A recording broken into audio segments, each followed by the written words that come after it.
नमो काल सबो परमं होय। अरिहंत प्रभु की आज्ञा, सिद्ध प्रभु की आज्ञा, पूरी बुद्ध की आज्ञा से राशि।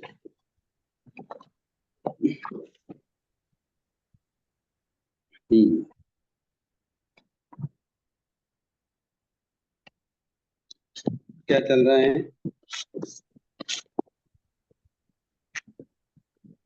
35 मार्ग अनुसारी।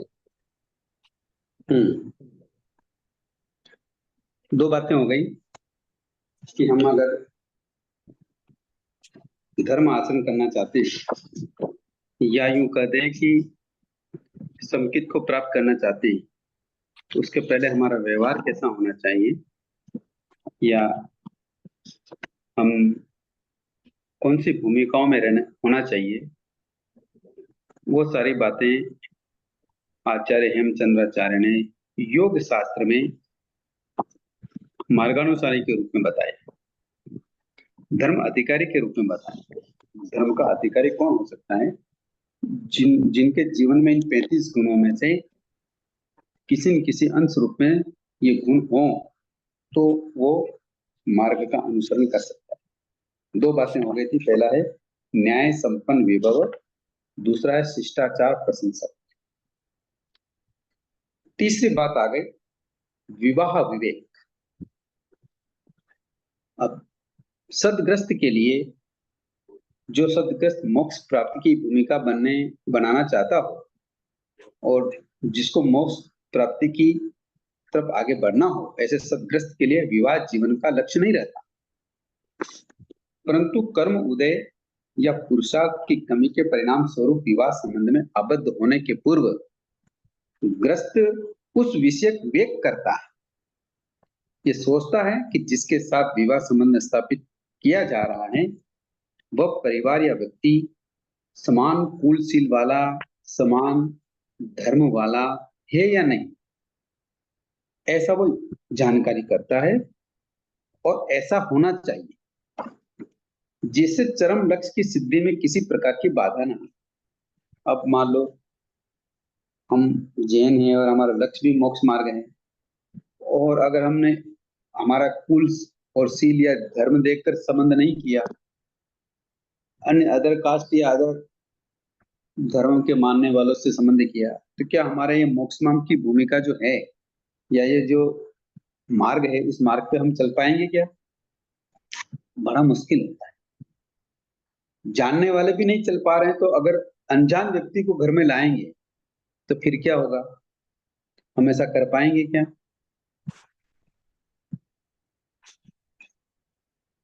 नहीं कर पाएंगे। यह बात तभी संभव है जब व्यक्ति गुणों की दृष्टि से जाति संपन्न हो, कुल संपन्न हो। जाति संपन्नता से वे गुण अपेक्षित हैं जो मातृपक्ष से आनुवांशिक रूप से प्राप्त हो, अर्थात जिसका मातृपक्ष सभी तरह से उज्जवल रहा हो। इसी प्रकार कुल से प्रत्येक पैतृक पक्ष की उज्ज्वलता ग्रहण की जाती है।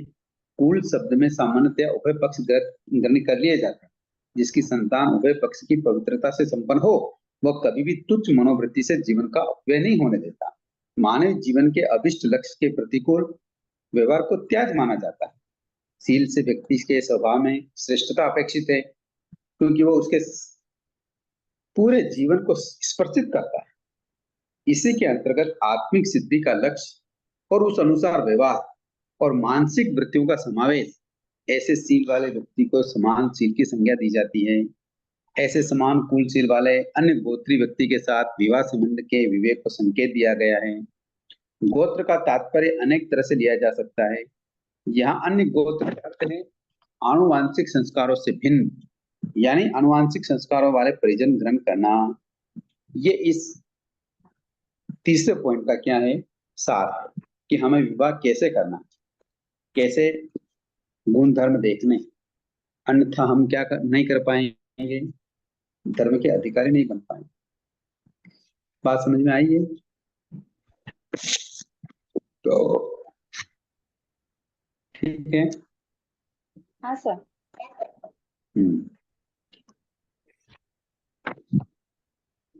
चौथा है पाप भी। मार्ग अनुसारी का चौथा पॉइंट है पाप भी। पाप का तात्पर्य स्व पर हनन से है, तो हमारी आत्मा का हनन तो नहीं हो रहा है। जो कार्य स्व पर की घात करने वाला है, जो सबके लिए दुखदाई है, सबको अशांति देने वाला है, उद्विग्नता से ओतप्रोत कर देने वाला है, ऐसा कार्य मेरे से न बने, इस प्रकार भावना रखने वाले को पाप भीरु की संज्ञा दी जा सकती है। सदग्रस्त को पाप से डरने वाला होना चाहिए। चोरी, पर स्त्री सेवन, द्यूत रमन आदि पाप सकल लोक में विडंबना के कारण माने जाते हैं, उनके सदग्रस्त से बचना चाहिए। इसी तरह मद्य मांस आदि का सेवन आदि शास्त्र निरूपित नरक आदि की यातना के कारण दूत पापों से सदग्रस्त को जरूर दूर रहना चाहिए। पाप भीरु होने से धर्म अधिकारित्व की प्राप्ति होती है। जिस व्यक्ति को पापों से डर नहीं होता, वह धर्म के सम्मुख नहीं आ सकता। इसी दृष्टि से पाप भीरुता को भी मार्ग अनुसार का कर्तव्य माना गया।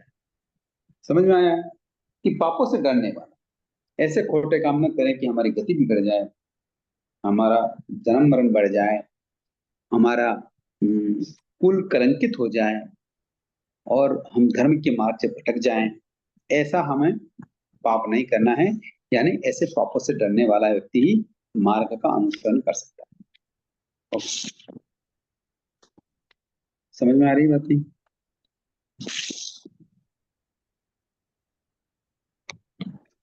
हाँ सर। पांचवा है प्रसिद्ध देशाचार का पालन। जैसे जिसमें प्रसिद्ध और देशाचार ये दो शब्द आए हुए हैं। प्रसिद्ध देशाचार यानी देशाचार का तात्पर्य देश में बसने वाले सभी मानवों के हितकर व्यवहार से लेना चाहिए। देश हितकर हितकारी आचार संहिता ही प्रसिद्ध को पाती है। अतः ऐसे आचार का पालन करने में तत्पर होना, जिस देश में जिस प्रकार का आचार व्यवहार, खान पान, वेशभूषा, रीति रिवाज, शिष्ट स्वजन पुरुषों का आचरण हो, उनका पालन सदग्रस्त को करना चाहिए। यही उसी का कर्तव्य है। इसके विपरीत आसन करने से क्षेत्रीय जनता का विरोध हो सकता है, जिससे अनिष्ट की संभावना रहती है। अतः उसे बचने हेतु प्रसिद्ध देशाचार का पालन करना मार्ग अनुसारी का कर्तव्य है। यानी हम जिस क्षेत्र में रहते हैं उसी क्षेत्र के अनुसार हमारा वेशभूषा होना चाहिए, खान पान होना चाहिए, आचार विचार होने चाहिए, रीति रिवाज होने चाहिए। अगर हम पाश्चात्य संस्कृति के अनुसार अगर रहेंगे तो फिर क्या है, वेशभूषा चेंज हो जाएगी, खान पान चेंज हो जाएंगे, आचार विचार चेंज हो जाएंगे, रीति रिवाज जो भी हमारे संस्कारों में हैं वो सारे क्या हो जाएंगे, बदल जाएंगे। तो फिर हम धर्म के अधिकारी कैसे रह पाएंगे? तो जिस इलाके में हम रहते हो उसमें जो आचार विचार हो, जो वेश विन्यास हो, वो सारे हमें क्या करने चाहिए, पालन करने चाहिए। वैसे ही हमें कर्तव्य निभाना चाहिए।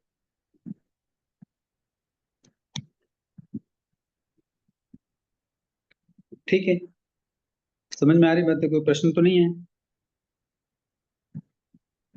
गुरु जी, वेशभूषा से इससे क्या संबंध है? वेशभूषा का मतलब ये संबंध है कि जैसे मान लो हम अगर अब फॉरेन इलाकों में या बाहर की संस्कृति में क्या क्या पहनते हैं, पूरे तन पे कपड़े ढके हुए नहीं रहते हैं, तो फिर उससे हम धर्म आचरण कैसे कर पाएंगे? हम धर्मस्थल में भी नहीं जा सकते क्योंकि हमारे धर्मस्थल में जाने के तो अलग नियम है। तो अच्छा। सचित का त्याग, अचित का विवेक, मुंह पर उत्तरासन, फिर दृष्टिबंधन, फिर मन की एकाग्रता, ऐसे अभिगम बताए गए हैं। अगर ऐसे छोटे वस्त्र पहन के, या जो आजकल चल रहा है इंडिया में भी, देश में भी ऐसे पहन के तो हम मुनियों के सामने नहीं जा सकते, धर्म सीखने या धर्म आराधन करने नहीं जा सकते। तो फिर हमारा, और ऐसा करके हम शील व्रत का पालन कर पाए या गुण व्रतों का पालन कर पाए, ये थोड़ा बड़ा असंभव है। तो फिर हम कैसे व्रतों का आराधन करेंगे, धर्म के मार्ग पर कैसे बढ़ेंगे?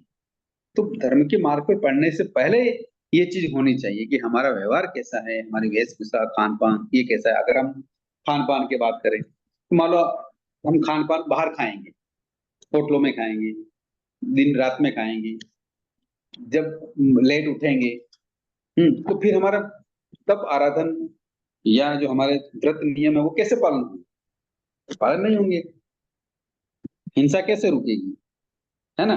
तो इस प्रकार हमें वैसे ही रहना चाहिए जैसा हमारा धर्म का आचार हो, उस प्रकार रहना चाहिए। ठीक है। ठीक है गुरु जी। हम्म।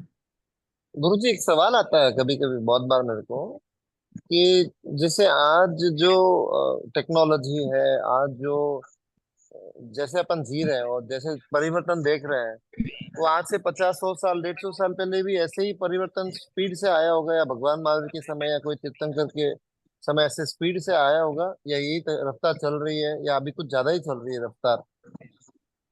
नहीं, हमको ऐसा लगता है पूर्व भाव में भी या पूर्व समय में भी ऐसा नहीं हुआ, ऐसी बात नहीं है। पूर्व समय में द्रौपदी का चीर हरण तो भरी सभा में हुआ, जहाँ हम्म। शिष्ट पुरुष बैठे हुए थे। हम्म। वो कम थोड़ी छोटी बात थोड़ी थी क्या? बहुत बड़ी बात। हम्म। तो और पापी सब लोग तो सब हर समझ, शासन में होते ही हैं। सब धर्म धर्म के लोग थे उसमें तो, चीर हरण हाँ। हुआ था तो। हाँ, तो वो तो होता ही है। और इतना बड़े युद्ध होते हैं, ये सब क्या होता है? ये सब पाप के कारण ही होते हैं। तो हम्म। होता ही है, सभी समय ऐसा ही होता है।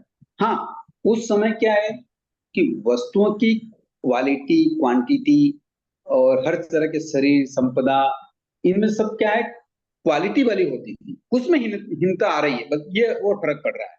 अब जैसे हमारा ऐसा शरीर नहीं है कि हम इस शरीर से क्या कर सके, उत्तम साधना करके मोक्ष चले जाएं, ऐसा शरीर अब नहीं रहा। तो ये सारी हम्म। चीजें तो है ही। बाकी धर्म आराधना करने में तो कोई दिक्कत नहीं, पहले भी पाप होता था, अब भी पाप हो रहा है। पहले भी धर्म होता था, अब भी धर्म हो रहा है। ये सारी चीजें तो चलती रहेगी।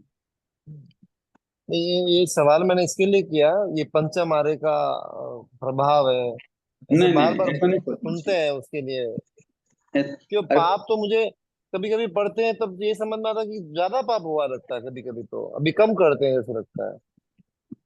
नहीं नहीं, पाप तो उस समय भी होता ही था। आज पहले तो कैसे मुनियों को कोलू में पील देते थे, हाँ वही कैसे तो। मुनियों की चमड़ी उतार देते थे। तो कैसे पहले मुनियों को गरम गरम तवे में डाल देते थे। तो पहले वो हम्म। होता था, पहले नहीं होता था ऐसी बात नहीं। हाँ, ठीक है गुरु, वही पूछना था। अब भी होता है, बस धर्म आराधना की क्वालिटी में फर्क आ गया बस। हम्म। वो फर्क आया है सहनन के कारण। किसकी शरीर का वजह से? सहनन है, सहनन, शरीर के सहनन होते हैं ना। उपयोग वाले आइटम ना, सरल मतलब। सहनन का मतलब शरीर की संरचना, मजबूती, ओके ओके ओके। हड्डियों की मजबूती। हम्म। उसके उसके कारण से जो न्यूनाधिकता आई है, वो असर तो दिखाई देगा। वो तो हर जगह दिखाई देगा, वो धर्म के क्षेत्र में भी दिखाई देगा, तो लौकिक व्यवहार में भी दिखाई देगा। ठीक है ठीक है।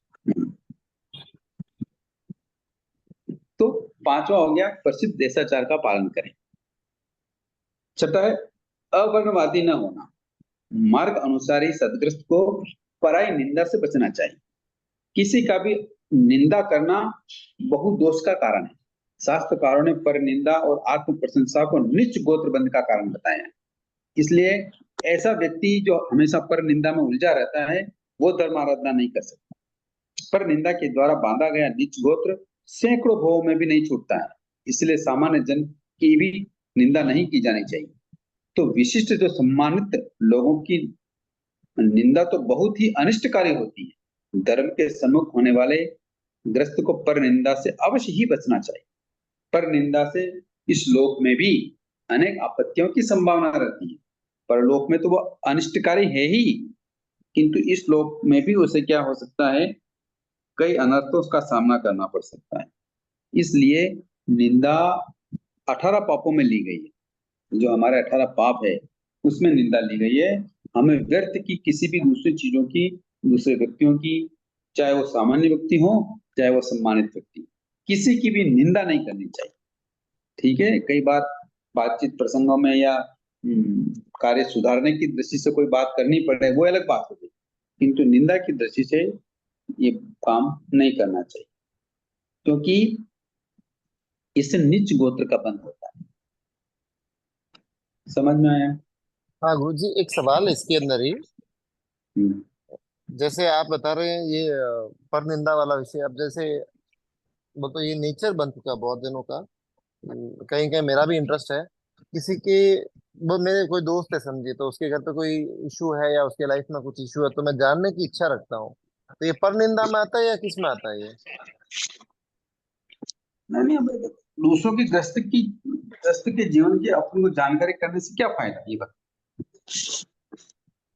वो आदत पड़ी हुई हो इसके लिए पूछ रहा हूँ गुरु जी। हाँ, नहीं, कोई उपयोगी बात हो या उससे कोई बात समझने लायक हो या जीवन में सावधानी बरतने की बात हो, भी वहां ऐसी कोई बात हुई है तो उसको सुनकर हम भी सावधानी बरतें या दूसरों को बताएं ताकि वो उनका भी अनिष्ट ना हो, तो बात अलग है। भाई ये सोचे ना भाई उनके घर में क्या मर गया, क्या हो गया, क्या नुकसान हुआ, कैसे हुआ, लड़ाई कैसे हुई, झगड़ा कैसे हुआ, क्या कैसे हुआ, ऐसे सुनना भी बहुत ज्यादा सही नहीं है सदग्रस्त के लिए। तो फिर किसी बात का बतंगड़ बना के एक उसकी बात को दूसरों को कहना, उसकी चुगली करना, निंदा करना, ये तो बहुत अनर्थ का कारण है। ऐसा तो करना ही नहीं चाहिए। इसके ये कौन से दंड में आता है गुरु जी? बोल तो आपने नीच नीच गोत्र का बंद ऐसे आपने बताया था, पर निंदा का, तो ये किस में आएगा? अगर अपन रुचि रखते हैं किसी के भी लाइफ की तकलीफों को सुनने में, अपन कुछ करते तो नहीं है लेकिन उसको किसी ना किसी को और बोलते हैं अपन। ये मौनी कर्म के बंध में ज्यादा है। अच्छा, ठीक है रस ठीक है लेना, गुरु जी। संसार की बातों में रस लेना। हाँ सही है सही है गुरु जी, ओके। हम्म। तो इस प्रकार अवर्णवादी ना होना। सातवां है, अच्छे पड़ोस वाले सुविधा युक्त मकान में निवास करना। पड़ोस भी अच्छा होना चाहिए, सुविधा युक्त मकान होना चाहिए। गृहस्थ के लिए अच्छे पड़ोस वाले और सुविधा वाले निवास स्थान का बहुत महत्व होता है, क्योंकि घर की शांति का बहुत कुछ आधार पड़ोस और मकान से संबंध है। सुविधा युक्त मकान में निवास करने से ग्रस्त को शारीरिक और मानसिक शांति बनी रहे। ग्रस्त जीवन संबंधी शांति के लिए अच्छे पड़ोस का होना बहुत जरूरी है। यदि पड़ोसी अच्छा संस्कारी होता है तो क्लेश से बचाव होता है तथा बालकों और कुटुंब के अन्य सदस्यों पर अच्छे संस्कार पड़ते हैं। यदि पड़ोस अनिष्ट होता है तो रात दिन के झंझटे खड़े होते हैं, संस्कार भी बुरे पड़ते हैं, लड़ाई झगड़े भी बढ़ते रहते हैं, एक चूल्हे की निंदा चोरी देखना तक पसंद नहीं करते हैं। इसलिए ग्रस्त को मकान का चुनाव करने से अच्छे पड़ोसी का विचार करना चाहिए। कुसंस्कारी लोगों के पड़ोस का प्रभाव गुण की हानि करने वाला होता है। इसलिए ग्रस्त संबंधी शांति के अभिलाषी मनुष्य को अच्छे पड़ोस में और सुविधा युक्त मकान में निवास करना चाहिए। इसी प्रकार का विवेक रखना ग्रस्त के लिए आवश्यक है। ये भी क्या है, मार्ग अनुसारी का सातवां बोध। आया समझ में ये बात, चीजें क्यों है। हाँ गुरु जी। हम्म। अगर पड़ोस अच्छा नहीं है तो कई तरह की झंझटें खड़ी होती गुरु और जी उन इसमें एक मेरा झंझटों का। सवाल है। बोल तो जैसे मैंने बहुत जनों को देखा है और बहुत बार ये मैं नोट करता हूँ, जैसे कोई गिरवी की दुकान होती है यहाँ पे चेन्नई में, देखा मैंने, मुझे बाद में पता चला ये चीजें। मांस मच्छी की दुकान होती है और वो मार्केट होता है, तो वहां पे हम्म। जाके लोग क्यों घर लेते हैं जब अपना स्वाध्याय भी नहीं होता है? हम्म। मुझे इस विषय का पता नहीं था, मुझे तो अभी अभी पता चला। तब मैं बहुत जनों को नोट किया, मार्केट में दुकान रहती है, घर रहता है, तो क्या उनको नहीं पता रहता है कि अपने को ये जगह कल्प नहीं है, यहाँ पे पड़ोसी अच्छे नहीं है, अपने को अपने बिजनेस के स्वार्थ के हिसाब से अपन लेते हैं वहां बस, पे। तो वही तो बता रहे हैं आचार्य हेमचंद्राचार्य। अभी आप करना क्या चाहते हैं और होना हो कर क्या रहे हैं, इसमें बड़ा फर्क है। और इस फर्क को जो समझ नहीं रहा है फिर वो धर्म का अधिकारी नहीं होता। वो करता जरूर है, आता जाता है, ढोंग करता है, सब कुछ करता है, पर उसका वो धर्म का अधिकारी नहीं बन पाता। अब मांस मच्छी की दुकानों के बीच में आप अगर गिरवी किया है और कोई भी दुकानें खोल रहे हैं तो आप कौन से संस्कार लेके वहां से आएंगे, आपके बच्चे कौन से संस्कार लाएंगे। और उन्हीं के आइटम रख रहे हैं, कर रहे हैं, उनको ब्याज वगैरह दे रहे हैं, कर रहे हैं। तो कहने का मतलब ये है कि अगर 12 घंटे 13 घंटे हम उन्हीं के साथ बैठते उठते खाते पीते हैं, खाते पीते का मतलब अब दुकान पे आए, कभी नाश्ता हो गया, कभी चाय होगी, कभी कुछ हो गया, ठीक है, उनके घर जाके नहीं खाया पिया, किंतु उनके साथ उठना बैठना हो गया ना, घूमना फिरना हो गया, लेन देन हो गया, वो बार बार वो संस्कार आएंगे। तो फिर धर्म के संस्कार नहीं आ पाए, ये बहुत मुश्किल। इससे तो संभलना चाहिए। ये तो क्या है कि जब जब तक कर्म उदय में नहीं आ रहे हैं तब तक तो बातें सब सही चलती है। जब कर्म उदय में आते हैं तब सब चीजें ऐसी लगती है, यार ये ऐसे कैसे हो गया, यूं कैसे हो गया, ऐसा क्या हुआ, अब मुझे क्या करना, कहाँ जाना, ये जाना वो जाना, मतलब फिर आपको सब चिंताएं सताने लगती है। जब तक पुण्य है तब तक तो कोई बात नहीं है।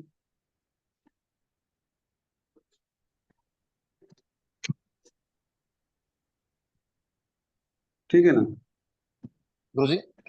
हाँ गुरुजी। हाँ जी। गुरुजी, मेरा एक दोस्त है मेरा, तो वो घर बना रहा था, तो मैं जाके देखा तो उसके बाजू घर में मच्छी का स्टॉक मार्केट है, वो बोल स्टॉक रखते हैं वहां पे, मछली मरी हुई हम्म इनका बिजनेस का। तो मैंने बोला, हम्म उसको बोला भाई यहाँ पे घर मत बना, कहीं और बना दे, स्वादे कभी होगी नहीं, और कभी साधु संत भी आएंगे तो रुक नहीं पाएंगे यहाँ पे। हम्म। तो वो अपनी ही कोई राम कहानी बताया, तो मैंने उसको कभी वापस बोला नहीं, लेकिन ऐसे मेरे मन में विचार आया था कि क्यों ऐसे, समझ में नहीं आया, क्या दुनिया में जगह नहीं है, या समझ से बाहर हुई मेरी बात ये। हम्म। अब क्या, लोगों के सोचने की थिंकिंग अलग। वो उनको सब पैसे ही नजर आता है कि भाई पैसा ही सब कुछ है। पैसा होगा तो हम ऐसा कर लेंगे, पैसा होगा तो ये कर लेंगे। पड़ोसी पड़ोसी काम नहीं आएंगे, भाई वगैरह काम नहीं आएंगे, माता पिता काम नहीं आएंगे। पैसा होगा तो मैं सब कुछ कर लूंगा, ऐसा उनके दिमाग में भर गया है। किंतु हर जगह पैसा काम नहीं आता। पैसा भी कभी काम आएगा जब आपकी पुनवानी बाकी है। अगर पुनवानी नहीं है तो वो पैसा भी आपका कोई काम नहीं करेगा। तो ये सोच क्यों आई? संस्कार नहीं है, मार्गानुसार के बोल के गुण नहीं है। इसलिए ऐसे ऐसे इलाकों में मकान बन रहे हैं, ऐसे इलाकों में दुकानें हो रही हैं, या ऐसे कार्य हो रहा है। बाकी अगर थोड़ा सा मन को शांति से धीरे से विचार करने के अवसर आ जाए, तो उसको पता रहना चाहिए कि मेरा सत्संग कहाँ होगा, मेरे बच्चे कहाँ जाएंगे, माहौल कैसा है, अड़ोसी पड़ोसी कैसे हैं। कभी मान लो अकेला रहना पड़ गया तो कैसे अड़ोसी पड़ोसी के साथ रहेंगे। ये सारी चीजें होती है ना। और वो सोचता कौन है? जिनका सदग्रस्त का लेबल होता है। जो सदग्रस्त नहीं होता है वो ऐसा नहीं सोचता। वो उसको एक ही, बस उसको नाम लेबल तो जरूर है जैन, पर उसको ऐसा फीलिंग ही नहीं आता। तो वो फिर इधर पैसा कमाने के चक्कर में इधर उधर हो। कई बार व्यक्ति ऐसे भी होते हैं कि जो सही इलाके में तो मकान ले लेते हैं, किंतु उनका उठना बैठना, चलन रहन सहन, खान पान, घूमना फिरना, वो ऐसे ही लोगों के साथ है जो खाते पीते हैं। तो फिर वो कैसे धर्म की आराधना करें? दिखने में तो वो दिखते हैं, प्रस्थानक में भी नजर आते हैं, कोई फंक्शनों में नजर आते हैं, कई बार दान पुण्य भी कर जाते हैं, किंतु वो धर्म के अधिकारी नहीं हो सकते। समझ गए? हाँ गुरुजी। हम्म।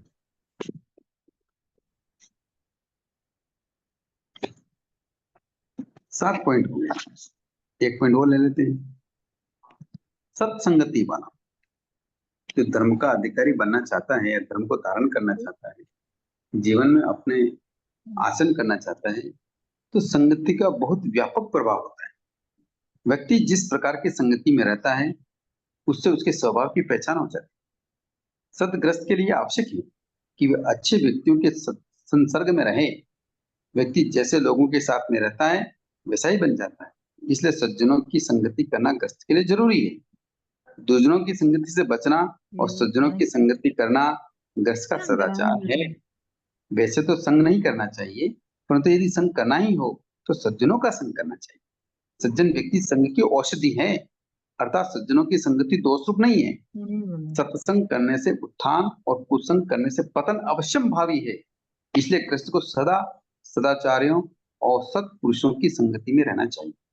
यही मार्ग अनुसारी का आचार है।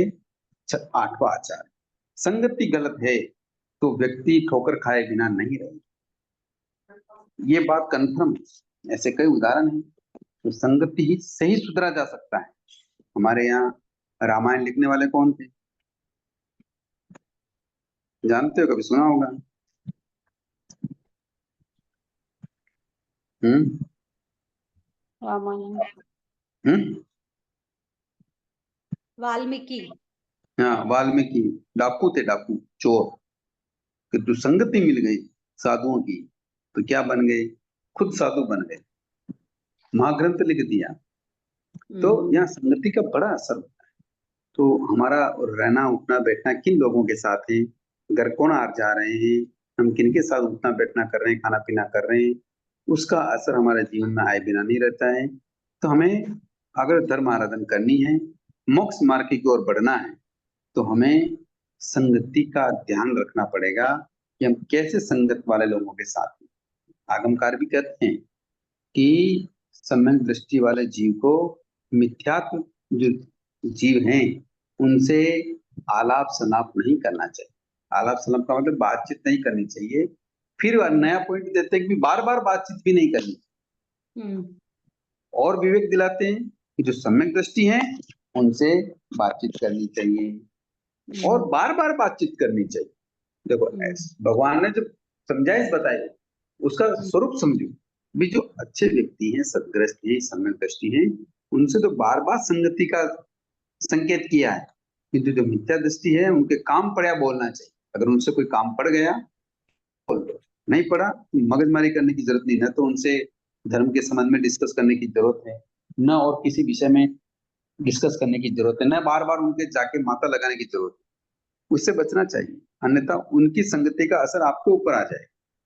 वो तो सुधरेंगे कि नहीं सुधरेंगे। कई बार हम सोचते हैं कि हमारे साथ रहेंगे तो वो भी सुधर जाएंगे। अरे भगवान कह रहे हैं भाई वो सुधरे कि नहीं सुधरे, पर अपन क्या हो जाएंगे, अपन पद भ्रष्ट हो जाएंगे, नीचे उतर जाएंगे। इसलिए संगति का बहुत बड़ा असर होता है। इसलिए सदग्रस्त को जो धर्म का अधिकारी है या धर्म का अधिकारी बनना चाहता है या धर्म में प्रवेश करना चाहता है, उनको सत्संगति वाला होना चाहिए। समझ में आया?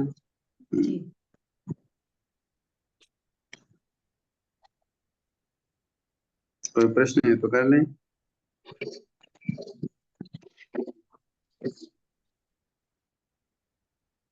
गुरु जी, थर्ड पॉइंट वाली हेडिंग एक बार वापस बोलिए ना। तीसरा कौन सा? पॉइंट क्या था वो एक बार वापस बताइए। तीसरा पॉइंट सिर्फ पॉइंट बताइए। तीसरा है विवाह विवेक। पहला तो है न्याय संपन्न विभव,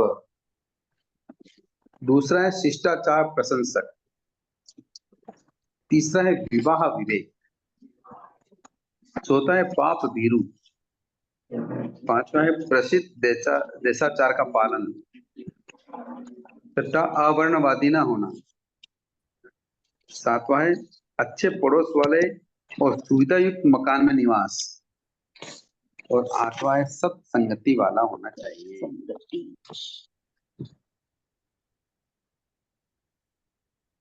ठीक गुरु है। जी, एक जनरल सवाल करता हूँ मैं, तो है इसी के रिलेटेड, मैं जनरल सवाल करता हूँ। थोड़ा सा भी प्रतिकूलता आती है या फिर कुछ भी होता है तो अपन श्रद्धा तो भगवान के ऊपर रहती नहीं है, अपने कर्म के ऊपर रहती नहीं है, और अपन कोई टोटका ये वो कुछ ना कुछ कराने के चक्कर में रहते हैं, तो मिथ्या दृष्टि तो हो ही जाते हैं, वो अलग विषय है। लेकिन कैसे इतनी श्रद्धा बढ़ाए कि कर्मों पे इतना अपना फोकस रहे? आत्मचिंतन करना चाहिए। अनुप्रेक्षा नहीं हो रही इसका मतलब, अनुप्रेक्षा की बारी कमी है। अनुपेक्षा तो चिंतन ज्ञान नहीं होगा, कर तो रहा अनुपेक्षा होगा ना। है। धर्म देखो, व्यक्ति धर्म स्थल में क्यों जाता है? जगह जगह आगम के प्रश्न भरे पड़े। तो श्रावक धर्म स्थल में गया, वो किस लिए गया? क्या शब्द आता है वहां? वहां शब्द आता है धर्म प्रज्ञप्ति के लिए गया। अब धर्म प्रज्ञप्ति क्या होती है? आप लोग बताओ, यहाँ जो क्लास में बैठे हो अचानक में क्यों जाते हैं?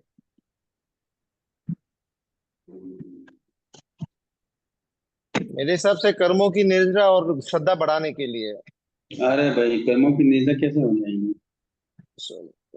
सावध योग श्रवण का त्याग है, छह काय की रक्षा, ये सब ये सब ये सब कैसे होगी? जब जिनवाणी क्या श्रवण होगा? करने से कि जो कर्म किए हैं वो भगवान ने भी भुगते हैं, तो फिर हम तो करेंगे तो हम भुगतेंगे ही वो वाली उस। तो जिनवाणी श्रवण से हमें ये विभिन्न चीजों से पता चलता है कि कर्मों का भोग भोगना ही पड़ता है। तो कर्म ही है सब, जेलर बुक है जैसे, जो किया वो भुगतना ही है अपने को ही, जो किया वही मिलता है। तो बस इतनी सी बात के लिए हम धर्मस्थल में जाते हैं? महापुरुष संत सत्यों के दर्शन से हमारे में उनका आचरण देखकर और मान पुण्य। लो स्थानक में संत सती नहीं हो, घर में पोषणशाला थी पहले तो श्रावकों की, फिर क्या करना? अपने भाव बदल जाते हैं ना गुरु जी, भाव शुद्ध होते हैं ना। आगम में एक शब्द आता है, बताता हूँ मैं आपको। तो भाई कोई भी श्रावक धर्मस्थल में गया या अपनी खुद की पोषणशाला में गया, तो वो धर्म प्रकृति के लिए गया, ऐसा शब्द आता है। तो धर्म प्रज्ञप्ति क्या होती है? तो धर्म प्रज्ञप्ति का मतलब होता है चिंतन करना। धर्म प्रज्ञप्ति का मतलब क्या होता है? चिंतन करना। अब क्या चिंतन करना? अष्टांग में जाके क्या चिंतन करना? तो भाई मैंने जो व्रत लिए हैं या मुझे कौन से व्रत लेने चाहिए जिससे मेरे पाप कर्मों का बंधन या पाप कर्म कम हो, या जो मैंने व्रत ले रखे हैं उन व्रतों में कोई दोष तो नहीं लगा कि मैं उन व्रतों को और संक्षिप्तीकरण कैसे कर सकता हूँ। इसे कहते हैं धर्म प्रज्ञा। क्या अब समझ में आया बात? जी जी, अब आत्मचिंतन। अब हाँ, अब नहीं, आत्मचिंतन फिर अलग बात हो गई। आप जो व्रत ले रखे हैं उसके बारे में चिंतन करें। हाँ और अब जो प्रश्न है मनोज भैया का, कि क्या प्रश्न था कि हम कैसे कर्म पे भरोसा करें, मतलब कर्म पे भरोसा नहीं कर पाते या धर्म पे भरोसा नहीं कर पाते, हम इधर उधर चले जाते हैं। जी। ये बात जब तभी समझ में आएगी कि जब हम निर्ग्रंथ प्रवचन पर समझ पूर्वक उसको सुनेंगे कि भगवान वास्तव में कहना क्या चाह रहे हैं। अगर हम समझ पूर्वक नहीं सुनते हैं तो फिर उस प्रवचन पे हमारी क्या नहीं होती है? श्रद्धा नहीं होती। और जब श्रद्धा नहीं होती है और छोटा संकट भी हमें बड़ा लगने लगता है। क्या लगने लगता है? बड़ा नजर आता है। और उस संकट के सामने हम क्या हो जाते हैं? आकुल व्याकुल हो जाते हैं, कांपने लग जाते हैं, उसका निवारण की प्रक्रिया सोचने लग जाते हैं। अन्यथा जब धर्म के प्रति श्रद्धा होगी, समझ होगी, तो उस कारण को खोजेंगे कि ये प्रतिकूलता क्यों आई। और जब ये पता लगेगा कि भाई हाँ ये प्रतिकूलता इस कर्म के कारण से आती है, तो तोड़ने के कारण भी हैं यहाँ आगम में बड़े बड़े, तो उनको नष्ट कैसे किया जा सकता है? जी। उसके अनुसार हम क्या करेंगे? धर्म प्रज्ञप्ति करेंगे, चिंतन करेंगे, मनन करेंगे और समभाव से सहन करेंगे। तो फिर अन्य जगह जाने की कोई जरूरत ही नहीं पड़ेगी। जी। और ये पता रहेगा हमें कि भी कहीं भी चला जाऊं, कैसे भी रह जाऊं, कितना भी कुछ भी कर लूं, तो भी उदय में आए हुए कर्मों को तो भोगना ही पड़ेगा। उसको नष्ट नहीं किया जा सकता। तो फिर तो संभाव बढ़ेगा ही।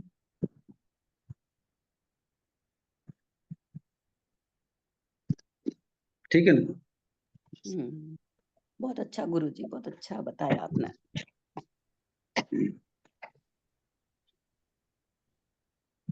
मनोज भैया बात समझ में आ गई?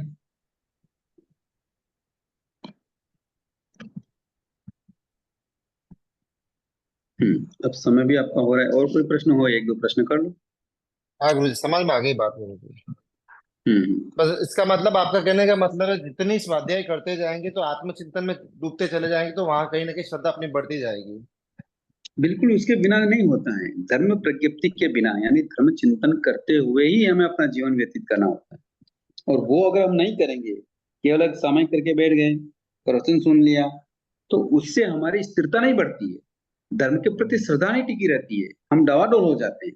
क्योंकि डावाडोल कब होते हैं? जब अनुकूलताएं होती तो नहीं होते ज्यादा, सब नहीं सभी होते। कार्य करते हैं। किंतु जब प्रतिकूलताएं आ जाती है, चाहे वो आर्थिक हम्म, दृष्टि से आ जाए या शारीरिक या मानसिक या चिकित्सा संबंधी आ जाए, तो उस समय हम आप घबरा जाते हैं।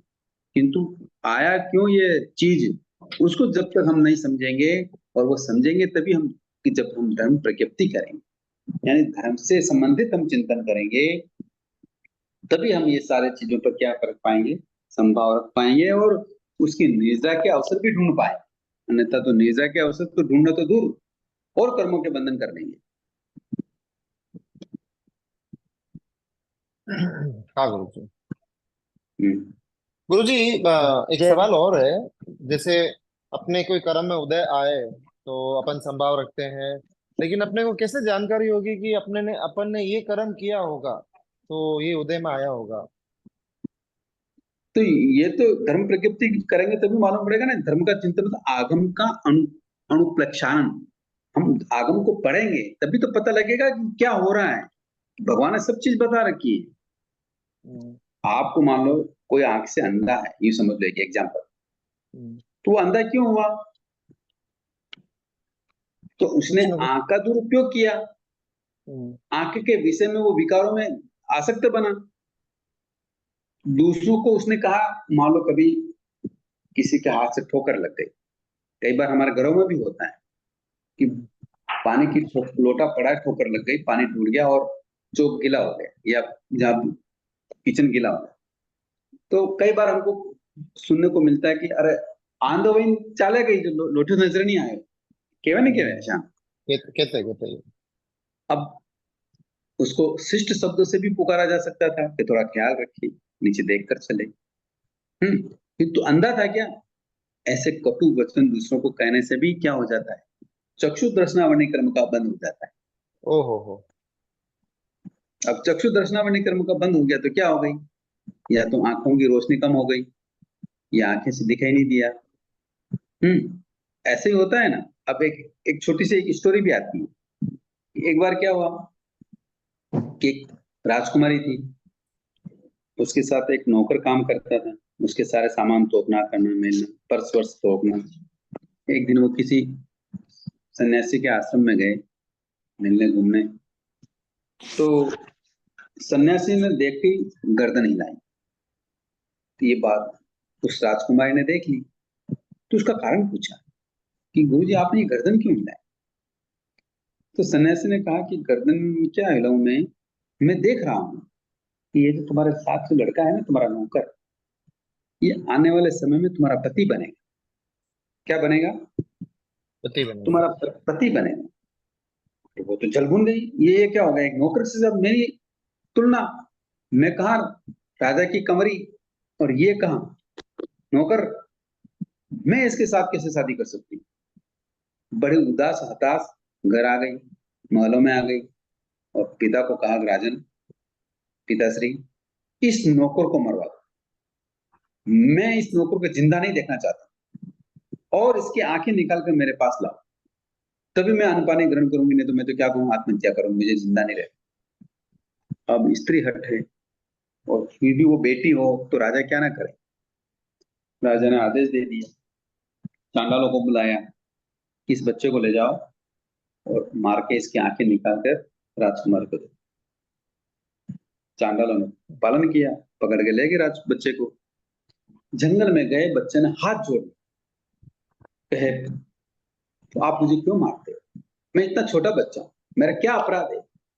बहुत उन्होंने विनती, बहुत पांव में पड़ा, पांव पकड़ लिए, आंखों में इतने अशुद्ध धारा निकली कि उन चांडालों के पांव धुल गए।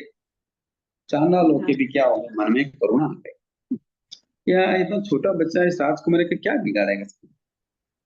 तो उनमें जैसे ही करुणा आए, उसका एक कंडीशन पे हम तुम्हें छोड़ सकते हैं कि तुम अगर इस राज्य में कभी वापस नहीं आओगे तो मैं तुम्हें क्या कर सकता हूँ, छोड़ सकता हूँ। तो वो चाहते यही था।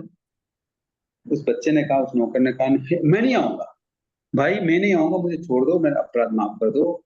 और चांडाला ने सोचा है छोटा बच्चा है, क्या है, इसको छोड़ दो, कौन विपत्ति आने वाली। और चांडाला ने उस बच्चे को क्या कर लिया, छोड़ दिया। अब राजकुमारी को आंखें चाहिए, पास में मरी हुई कुतिया थी, उन चांडालों ने उस कुतिया की आंखें निकाल ली और राजकुमारी को लाके दे दी। राजकुमारी ने जैसे आंखें ली तो अट्टहास करके खुश हो गई, हर चांडाल का बच्चा मुझसे शादी करेगा। और उन आंखों को नीचे जमीन पर पटक कर जूती के नीचे मसल दिया। क्या कर दिया? और सुखपूर्वक जीवन व्यतीत करने लगे। बात सुनाई दे रही है सबको? जी। अब आशा आशा। इधर इधर क्या हुआ, तो कुछ दूर दूसरा जो राज्य था, उस राज्य में राजा नहीं, महारानी ही शासन करती थी। किंतु उस दिन महारानी ने क्या सूझा, राज्य में राजधानी में आदेश दे दिया कि इस नगर में जो भी सबसे पहले बच्चा बाहर आए घर से या नगर में आए, उसको मेरे पास लाओ। सारे नगरवासी डर गए कि महारानी बच्चे को बुला कर क्या करेगी, मार डालेगी, सजा देगी, नौकर बना देगी, तो पूरे नगर में सन्नाटा छा गया। सभी अभिभावकों ने, माता पिता ने अपने बच्चों को क्या कर लिया, घर में बंद कर। किंतु ये जो बच्चा था पड़ोस का, दूसरे राज्य का, ये तो भागता भागता हाँफता भागता भागता उस नगर के द्वार पर आ गया, और जैसे ही सुबह नगर के द्वार खुले और नगर में घुस गया। पूरा नगर सन्नाटा, कुछ नहीं, जैसे कर्फ्यू लग गया। राज कर्मचारी ने इस बच्चे को पकड़ लिया, महारानी के सामने ले जाकर खड़ा किया। महारानी ने देखा, ऊंचा ललाट है, आंखें तेजस्वी है, नाक में पैनापन है, चेहरा उसका तेजस्वी है। उसको स्वीकार कर लिया, अपना पुत्र मान लिया। मंत्रियों को आदेश दिया कि इसके पढ़ाई की व्यवस्था की जाए, और 72 कला में उसको पारंगत कर दिया। और इतना कुशल घुड़सवारी, हर जो 72 कलाओं के पारंगत हो गया, तो उसकी क्या कला कमी रही। फिर उसकी देश देशांतर में क्या होने लगी, प्रसिद्धि होने लगी, और महारानी के पुत्र के रूप में वो प्रसिद्धि पा गया। और महारानी ने उसका नाम रख दिया चंद्रप्रभ। अब जैसे ये प्रसिद्धि चारों ओर फैलने लगी, तो पड़ोस की वह राजकुमारी, वो भी उसके ऊपर आसक्त हो गई। पिता से कहा, नहीं, मुझे इसी लड़के से शादी करनी, इस राजकुमार से शादी करनी। वो राजकुमार कौन था? राजकुमार कौन था? राजकुमारी का नौकर, कोई नौकर था? वही लड़का था जिसकी आंखें निकालनी थी। आंखें कहाँ निकाली? नौकर नौकर नहीं, उसका। उसका नौकर था ना वो, उसका नौकर था। राजकुमारी आंखें का। तो उसको क्या की निकाली? नौकर तो कुतिया की निकाली थी। हाँ, हाँ, तो अब वो नौकर क्या हो गया, वहां राजकुमार बन गया। और जो राजकुमारी ये समझ रही थी उसको मैंने मरवा दिया, और उसकी आंखें मैंने अपनी जूतियों के नीचे दबा दी। ऐसा करके उसने कौन से कर्म का बंद कर लिया? अंधे, आंखों हम्म? की चक्षु चक्षु दर्शनावरण का बंद कर दिया। अब जैसे उनकी दोनों की शादी होती है, और ऐसा प्रसंग बनता है कि वो घर आ रहे होते हैं, और जो राजकुमार इस राजकुमारी को पसंद करता था, वो जल भून गया कि मेरी पसंद की लड़की जो दूसरों से शादी कर रही है, मैं उसको जिंदा नहीं रहने। वो दोनों बगीचे में थे, उद्यान में थे, भ्रमण कर रहे थे, और मौका देखकर उसके पूर्व प्रेमी ने उस राजकुमारी की आंखों में तेजाब फेंक दिया। तेजाब फेंका तो आंखों में आ गया। आंखें क्या हो गई? अंधी। आंखें अंधी हो गई, आंखें जल गई। तो अब कर्म कैसे उदय में आया? समझ में आया ना? तो इस प्रकार हम दूसरों को प्रति जैसी भावना रखते हैं, वैसे कर्मों का बंद हो जाता है और उदय आ जाता है। इसलिए हमें ये सोचना चाहिए कि कर्म उदय में क्यों आ रहा है, कि हमने खुद नहीं किए हैं। ऐसा तो है नहीं कि जहर कोई दूसरा पिए और मरण अपना हो जाए। ऐसा होता है क्या? नहीं होता है। ऐसा कभी नहीं होता है। तो जो हमने किया है वही उदय में आता है। तो अगर ऐसी बात को सीधा जम जाए, तो कर्म निर्जा होते भी देर नहीं लगती है। मनोज भाई जी। तो इस प्रकार मार्गानुसार के 32 बोर्डों में से हमने 8 बोर्ड को समझा है, जाना है। आगे हम नवा बोर्ड शुरू करेंगे कल की क्लास। आज गुरु क्या जी है? बोलिए। जय जिनेन्द्र गुरु जी। जय जिनेन्द्र हाँ, गुरु जी। जय एक जय। प्रश्न पूछो सर। 14 नियम का है, पूछ लो। हाँ बोलिए ना। वो अपन ने जो पन्नी का किया था सर, जूते चप्पल मोजे का, उसमें उसमें कई बार ऐसा होता है जैसे किसी के चप्पल साइड में पड़े हैं, बीच में आ रहे हैं, तो अपन उसको साइड में करने के लिए पाँव में डाल के साइड में कर देते हैं। तो वो भी नियम का वो होगा क्या? अतिचार अनाचार होगा क्या? आसक्ति नहीं है ना? नहीं, वो नहीं होगा। वो तो हम मतलब घर के कार्य करते हुए अगर हमको जूते चप्पल इधर उधर रखने पड़ रहे हैं, या और कोई भी चीज करनी पड़ रही है, तो वो उसमें तो उसका आगार रहता है, स्पर्श का आगार रहता है। हम जो हमारे पहन के बाहर गमन करने के लिए निकलते हैं, हम उनका यूज करते हैं, उनका मर्यादा लेनी चाहिए। बाकी और घर जैसे की अपन व्यवस्था किसी के घर पे गए, वहां वॉशरूम यूज किया तो वहां स्लीपर यूज किए, उसके लिए फिर आगा रखना पड़ेगा। अच्छा उसका आगार रख सकते हैं। हम्म ठीक था। और दूसरा प्रश्न ये है कि जैसे बच्चे बाहर रहते हैं और वो हम्म बाहर कहीं घूम रहे हैं और वो हम्म। वीडियो कॉल करके अपने को दिखाते हैं, तो उस वो दिशा मर्यादा में तो नहीं आएगा ना सर? आप जो मर्यादा ले रहे हैं वो शारीरिक रूप से लो, काया से लो, तो फिर कोई दिक्कत नहीं। काया में ठीक तो आप इंडिया में बैठे हैं। अब मन ठीक से सर, और ठीक वतन से या आंखों से बाहर निकल रहे हैं, उसकी तो मर्यादा आपने ली नहीं, उसका तो पाप खुला ही है, ठीक सर, उसका दोष नहीं लगेगा। ठीक ठीक सर, धन्यवाद सर।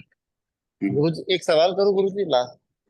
हम्म आपने बताया कि वो उस रानी की बेटी ने आंखों के लिए उसने इतना सा बोला, उसके लिए उसकी खुद की आंखें लास्ट में अंधा होना पड़ा उसको, कदम का उदय हम्म वैसे आया। तो हम्म बहुत सारे समय होता है, कभी कभी सुनते हैं बड़े लोग हैं या छोटे लोग हो, कुत्ता साला मक्ता ऐसी गालियां हम्म, छोटी छोटी देते हैं, तो उसमें भी कर्म बंद ही हो ही रहे थे तो बिल्कुल होंगे, तो इसमें बिल्कुल भी ऐसे ऐसे उदय होंगे फिर।